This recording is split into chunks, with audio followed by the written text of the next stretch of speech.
கதையம்சம் உள்ள படங்கள் தான் எடுக்கணும். இப்போ பார்த்தா இப்போ அடுத்த 16ஆம் தேதி வரக்கூடிய படங்களை பார்த்தீங்கன்னா மாமன் பார்த்ததுன்னா முழுக்க முழுக்க ஒரு நல்ல கதையோடு அந்த படம் எடுத்துருக்காங்க போல தெரியுது. ஆமாம், ட்ரெய்லர் பார்க்கும்போதே வந்து இது நாளைக்கு சினிமா ஒரு சினிமா எப்படி வேணாலும் இருக்கலாம். ஆனால் அதனுடைய கண்டென்ட் நம்ம பார்க்கும்போது நிச்சயமாக ஒரு ஃபேமிலி ட்ராமா கொடுத்துருக்காங்க, ஒரு நம்பிக்கை விட்ற மாதிரி இருக்குது, ஒரு இதெல்லாம் இந்த மாதிரி இருக்குது.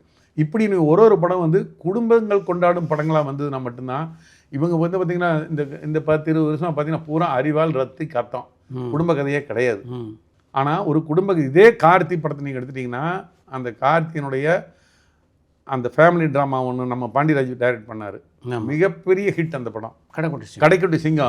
கடைக்குட்டி சிங்கம் மிகப்பெரிய வெற்றி ஆச்சுங்களா. ஸோ அதெல்லாம் அது முழுக்க முழுக்க கடைக்குட்டி சிங்கம் ஒரு ஃபேமிலி ட்ராமா அந்த மாதிரி. ஸோ இவங்க எல்லாருமே பெரிய நடிகர்கள். இப்போ ரஜினிகாந்த் வந்து ஆக்ஷன் ஹீரோவாக இருக்கும்போது தான் நல்லவனுக்கு பண்ணார். ஆமாம், ஃபுல் அண்ட் ஃபுல் அது ஃபேமிலி ட்ராமா, அது பெரிய ஹிட் ஆச்சு.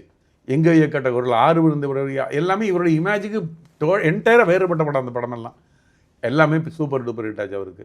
இல்லை, கார்த்திகனுடைய ஆக்ஷன் படங்களை விட மெய்யழகன் கூட நல்லா இருக்கு. மெய்யழகன் பெரிய பண்ணிச்சு. அது மெய்யழகன் இன்னும் கொஞ்சம் தியேட்டர்களில் பெட்டராக போயிருக்கணும். ஏன் போகலன்னு எனக்கு புரியல.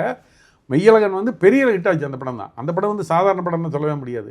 ஸோ இவங்க வந்து அந்த மாதிரி குடும்பங்கள் கொண்டாடும் படங்கிற சொல்லக்கூடாது, காட்டணும். அதை கொண்டு வந்தனா தான் நல்லாயிருக்கும். இந்த நிலைமையிலேருந்து எப்படி தான் விடுபட வேண்டிய வந்துடும். அதுதான் சொல்லிட்டேன், ஆள் இல்லை, இன்னைக்கு கதை கேட்டு தான் படம் எடுப்பாங்க எல்லாரும். இப்போவுமே இருக்கிற சில கம்பெனி என்ன பண்ணியிருக்காங்கன்னா பெரிய பெரிய ஆர்டிஸ்ட் கால் ஷீட் வாங்கிட்டு உட்காந்துருக்காங்க. கண்டிப்பாக அவங்கெல்லாம் வந்து இருந்துக்கிட்டு இன்றைக்கி இருக்கிற ட்ரெண்டில் இப்படி இருந்துன்னா இவங்க பணம் போட்ட முதல் எடுக்கிறது கண்டிப்பாக கஷ்டம்.